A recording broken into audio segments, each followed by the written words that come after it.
everyone. Welcome to our channel ISC Steno. We are starting the passage at speed of 100 word per minute. Start. The Expenditure Reforms Commission, which was set up last year, has presented reports concerning downsizing in 6 ministries and departments. These include Department of Economic Affairs, Ministry of Information and Broadcasting, Ministry of Coal, Department of Heavy Industry, Department of Public Enterprises and Ministry of Small Scale Industries. Reports of the Commission concerning other departments will also be received within the next 6 months. These recommendations will be implemented by July 31st, 2001 and identified surplus staff transferred to the surplus pool. Charity, it is said, must begin at home. I believe austerity too must begin at home. To lead by example based on the recommendation of the Expenditure Reforms Commission, I propose to abolish 3 secretary, special secretary level and 2 joint secretary level posts in the Department of Economic Affairs. This will be done in stages by 31st July. In addition, another 44 posts of directors and below will be abolished as against 31 recommended by the ERC. 1675 posts are being abolished in the Currency and Coinage Division,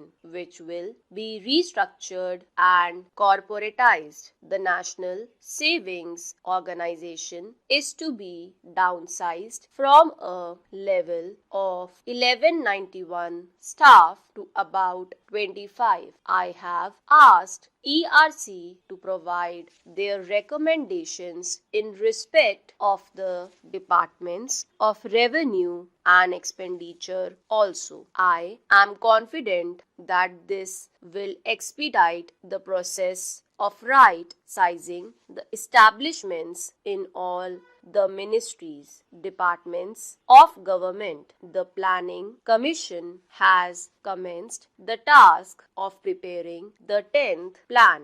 Given the severity of resource constraints, improvement in the quality of government spending is of the essence. It has therefore been decided to subject all existing schemes, both at the central and state levels, to zero-based budgeting and to retain only those that are demonstrably efficient and essential. Furthermore, all schemes that are similar in nature will be converged to eliminate duplication. Centrally sponsored schemes that can be transferred to states will be identified. Resource flows will be linked to performance. Necessary procedural changes will also be made to speed up the decision-making process for approval of schemes. Utmost importance will be given to decentralized planning. The central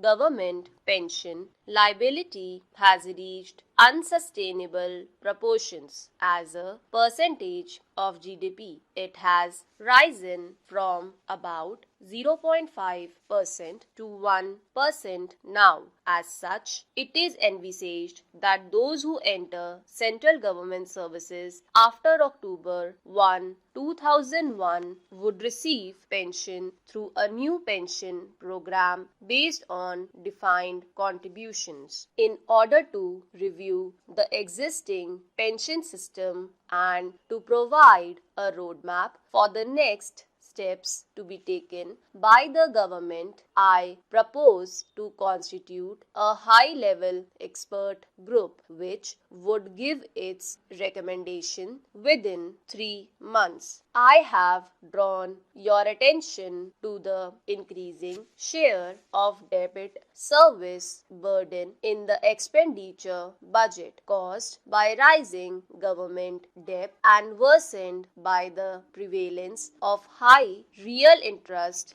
rates. Most interest rates in the economy are now market determined, but their movement downward is constrained by the rigidities inherent in the administered interest rates governing the contractual saving sphere, i.e., provident fund and small savings scheme. I have examined this issue very carefully. I find that the interest rates provided in all these schemes seldom exceeded consumer price inflation by more than 3% between 1980 and 1998. Since then, this difference has risen to 6 to 8%. Not only are such high real interest rates putting an unsustainable burden on both central and state governments, but the resulting high cost of capital is also inhibiting economic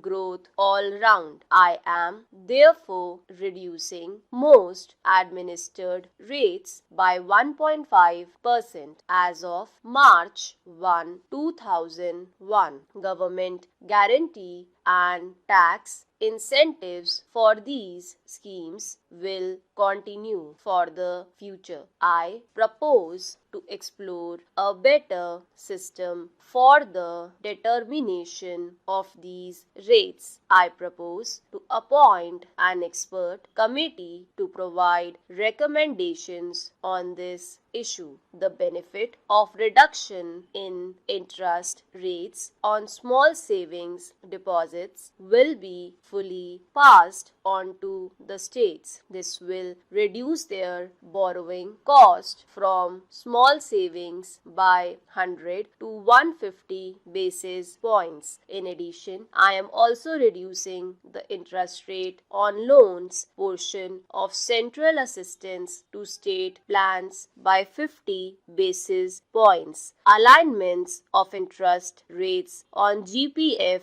by the state governments along with the reduced provident funds interest rates at the center will further reduce the interest burden of the state governments. Moreover, because of the anticipated increase in gross tax collection of the center, devolution of central taxes to states is expected to increase by over 9,000 crore in 2001 to 2002 over the current year. All these measures will help in reducing the debt burden of the states and improve their fiscal position. Along with fiscal consolidation at the center, it will be our endeavor to work for states. Stop.